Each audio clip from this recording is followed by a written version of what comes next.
Hello. Perhaps you've asked ChatGPT to help you with your homework recently. Is this acceptable? What do schools around the world think of this new technology? As an educator who is passionate about using technology in the classroom in creative ways, what do I think about this technology? If you've used it before, it's likely you've done something like this and asked it to write a student task for you. I showed this presentation to teachers at our school, and many gasped at how easy it was for ChatGPT to generate this content. It does a reasonable job at producing an original, if not particularly nuanced, essay. Note, this essay is original. It was written by AI, and it didn't show up as plagiarized using the school's detection software like Turnitin at the moment. But OpenAI are looking to encode AI-generated text with some sort of fingerprint so that machine-written text can be identified. And there are already AI writing detection engines that staff are using, like AI Cheat Check here, and AI writing recognition is currently being incorporated into products like the school's Turnitin. When I showed ChatGPT to our teaching staff, the teachers understood that education is going to have to shift yet again, as it did with the arrival of the calculator, the internet, and indeed Gutenberg's printing press in 1440. Any teacher who thinks that they are going to lecture in class and set a writing task for homework and then assess that work will need to think again. So given that I think passing off machine-written text as your own work is plagiarism, why am I here telling you about ChatGPT? Well, I think there are many creative ways that students can use it to enhance their education, and I want to show you some of them. Although ChatGPT is still officially in a research preview mode, you can access it and sign up for free with a simple sign-up. So let's delve into what it can do. ChatGPT does not have access to the internet live at the moment, but it has a huge snapshot of information from 2021. You can use it as your personal research assistant, as I've asked it here to summarize some research about teaching. And you can ask it to summarize the main theories or main themes of one of those bits of research. So you have a personal research assistant or librarian at your disposal who's infinitely knowledgeable. Your teachers might use it to generate questions to help gauge your understanding. Why don't you create your own quizzes and see if there are any areas of weakness in your understanding? You could try refining the prompts you give it and generate more appropriate questions or multiple choice questions, as I've done here. It can also summarize information that you give it. You can copy and paste text and ask it to summarize that text, or you can give it a web page and ask it to summarize that web page.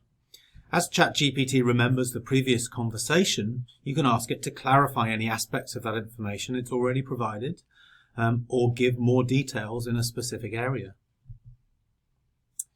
You can use ChatGPT to help you remember information. You could ask it for a glossary of terms for a particular topic with no further information. Noting that many science students find that subject particularly challenging because it introduces new vocabulary about as quickly as a French or Chinese class might, this might be a very handy tool to help you with new vocabulary. Or you might like to think about other creative ways you can use it to help you remember information. How about using a rap to help you remember the taxonomic groupings in biology? People often remember things if they have a rhythm or melody attached to them. Or you could ask it to create a poem in Shakespearean style for you to learn particle physics vocabulary. Reading that poem would certainly test your understanding of the subject as you look for accuracies that the poem has written. One great creative learning approach is to use ChatGPT to generate a choose-your-own-adventure story. Here, I've done so and asked it, and it will tell me parts of the story or parts of the history and then respond to my prompts as to where to go next with that story. This might be a really nice way to read some new information and might just spark your interest for a topic. Here's another example of me asking ChatGPT to ask adaptive questions. It asks questions to the student on algebra and it provides feedback based on the response. The mathematical examples it generated here weren't particularly well adapted for learning, but the potential for adaptive tutoring in the future is clearly huge. You could also try asking it to solve problems for you that you provide. I tested this with a few difficult physics problems and it didn't always get the answer correct, as I discovered. So be careful and do your own questions and research too. Coding is particularly strong in ChatGPT.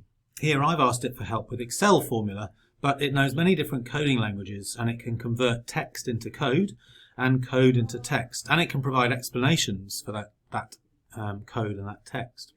One researcher has done this with an entire game and ChatGPT coded. If you want to get better as a student, then educational research tells us that feedback on your work is critical. Your teachers can only provide so much feedback, so why not ask ChatGPT to help? Here I've provided it with a student example essay and asked it to generate some feedback to improve that student's writing. Why don't you try asking it for feedback on your own writing? Be specific about the kinds of feedback you want and then try to incorporate that feedback into your writing before submitting it to your teacher. Finally, a word of caution. This example demonstrates that ChatGPT does regurgitate things it's seen or read on the internet, and so it can be seen to plagiarise in small amounts. Mind you, I'm not sure which one of us wouldn't include one of these two classical opening lines about beans if you were asked to write a humorous poem. Well, there are clearly huge implications for learning, for students, teachers and schools to consider, but one thing is certain, AI is not going to go away anytime soon. Firstly, as I've already said, using AI-generated text in your own work without declaring that fact is plagiarism.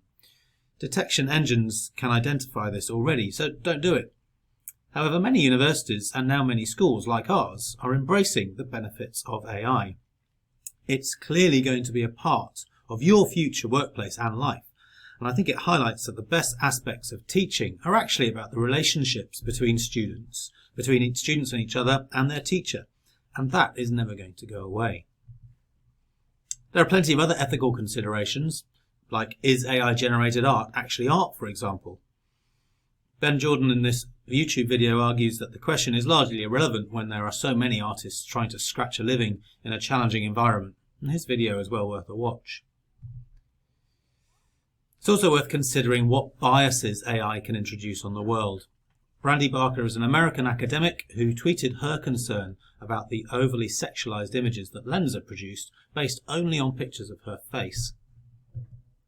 Another thought that springs to mind is, can an artist copyright a style, and what happens if AI successfully copies that style? There's clearly a lot to consider and unpack, and these are obviously complicated questions, but one thing is certain, AI is not going away anytime soon, and it can be of huge benefit for students. I would consider the next steps important for every student in every school.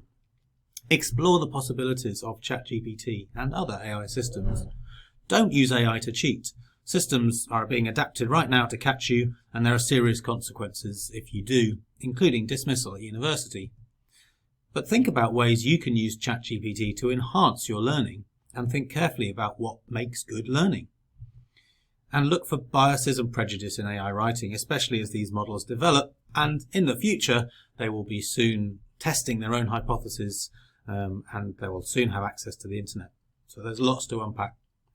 But good luck, and I hope you enjoyed this presentation.